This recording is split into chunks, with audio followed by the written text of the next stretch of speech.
Hello, good morning. Oh, isang araw ngayon pagkatapos ng selebrasyon sa Iglesia ni Cristo kagabi o kahapon. Yan. Pag-uusapan natin ngayon ang paborito nating panoorin sa ating tahanan, ang mga TV brands. Sasabihin ko, unahin ko yung number 7 at ihuhuli ko ang number 1. Yan, tapos mag-a-add ako sa TPC Scrap Enterprises at mag-aakay ako para sa iglesia. Message lang po kayo sa akin kung mayroon pa kayong ipaabot.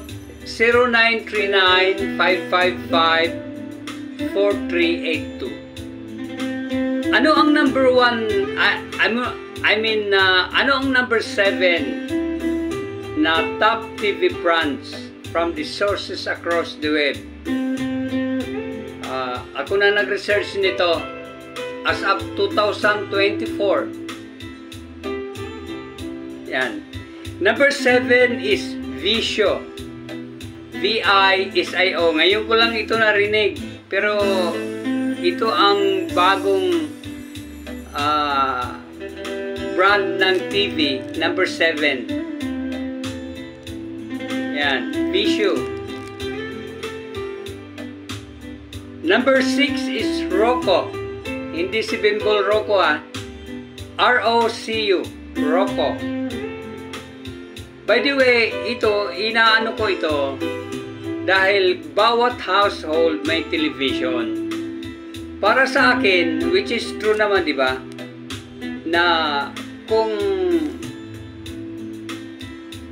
number 1 na TV ay mas mataas ang quality at mahirap masira.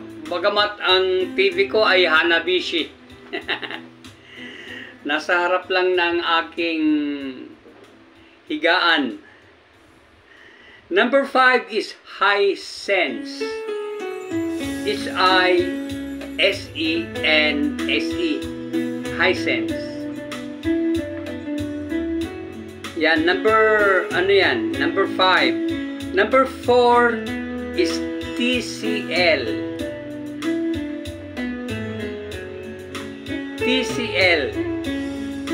Yan, pag pumunta kayo sa mga mall o pumunta kayo sa appliance section, appliance center ng SM, makikita nyo yung mga brand na ito. May mga 60 meters, 60 inches, pero ang ano ngayon ay standard 32 inches. Number 3 is LG. Ang alam kong LG, ang ano nito is Life is Good. And LG.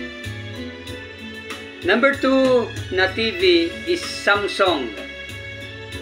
Yan. Samsung. Magaling din ang Samsung sa paggawa ng cellphone. Ano ang number 1? Bawat isa sa atin may brand ng TV sa bahay. Para sa akin, ano lang, huwag lang tayo magpa-addict sa TV. Kasi maraming mga ang pinanonood ko ngayon dati, yung abot kamay na pangarap, ngayon Widow's War na. Widow's War. Nasa episode 20 na ako. So, ano ang number 1 na TV? Ay, kung mayroon tayong budget, ito na lang ang bilhin natin. Yung number 1. Sony. S-O-N-Y. Sony.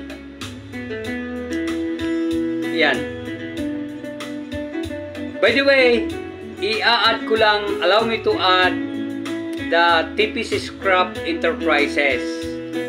San ka man panig sa Pilipinas, Luzon, Visayas, and Mindanao, marami tayong container van na lalagyan ng papel at saka bakal. Kahit 20-footer lang na container van, okay na. By the way, this is my speech therapy. So,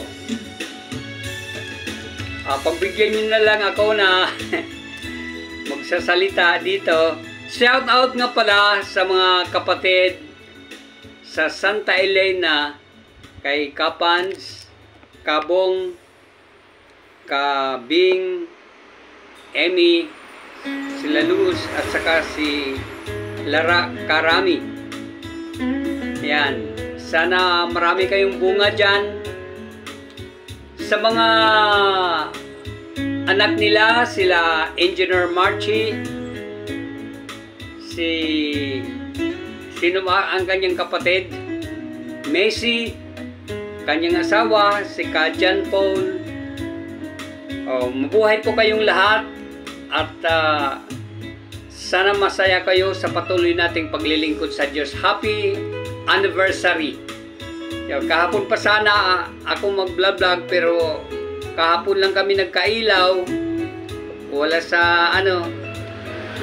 sa pakiramdam. Now, kung sino ang gustong magkaroon ng buhay na walang hanggan pagdating ni Kristo, pasok na po kayo sa iglesia. Hanap kayo ng lokal na malapit sa inyong bahay. Tapos, kausapin nyo ang pastor para i-assign sa inyo ang isa sa mga manggagawa para bigyan kayo ng leksyon, 25 lessons at 6 na buwan na pagsubok.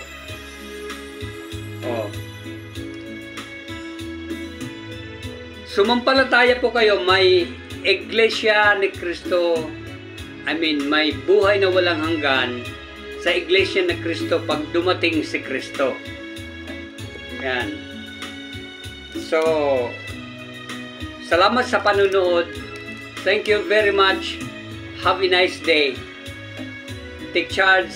Hanggang sa susunod na video. Huwag nyo kalimutan mag-subscribe.